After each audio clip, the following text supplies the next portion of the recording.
Hozir sizlarning e'tiborlaringizga tok parvarishlashda eng asosiy agrotexnik tadbir, ya'ni xom tokni afzalligi to'g'risida qisqacha ma'lumot tayyorlayapman.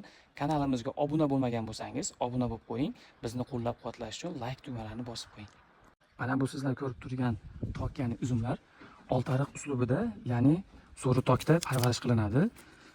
Ushbu uzumlarni yetishtirishda eng asosiy agrotexnik tadbir bu xom tok, ya'ni kimdir xomitak deydi.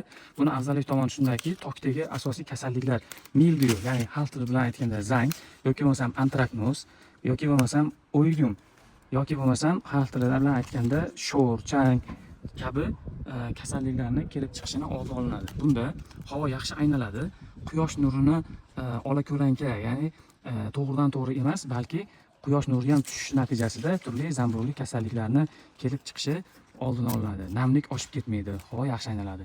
O'z navbatida tokda uchraydigan kasalliklar, bundan tashqari zararkunandalar kelib chiqishi, zararlashi kamayadi.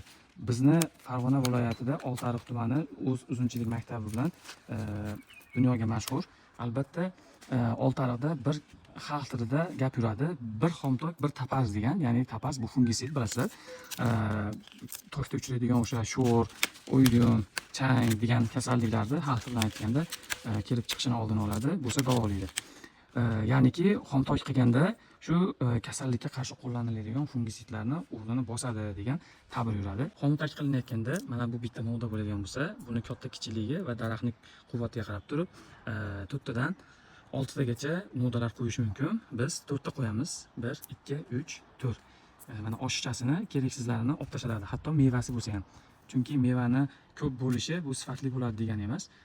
Mevalarni yetkazishi uchun mana shunaqangi g'o'ralarni, oshiqchalarni olib tashlash ham mumkin.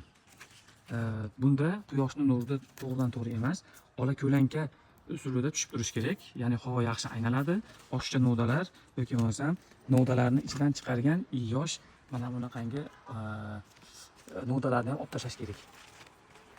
Yonidan shox chiqaradi, kimdir buni shoxlaydi deydi, kimdir bachkilaydi deydi. Mana bu sizlar ko'rib turgan novdalar keraksiz novdalar hisoblanadi. Mana shunda sifatli xomtok amalga oshirish natijasida turli kasalliklar, tokdagi zararkunandalarni kelib chiqishi oldi olinadi. Mana bu ham bizga keraksiz.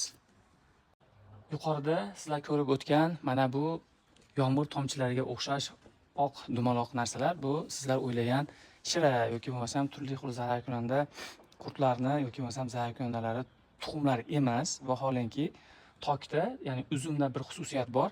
Tanasidagi oshiqcha namlikni barglari va novdalarida yomg'ir tomchilariga o'xshash shaffof rangdagi dumaloq donachalar bilan tanadagi oshiqcha namlikni chiqarib yuborish xususiyati orqali yuzaga chiqadigan hodisa.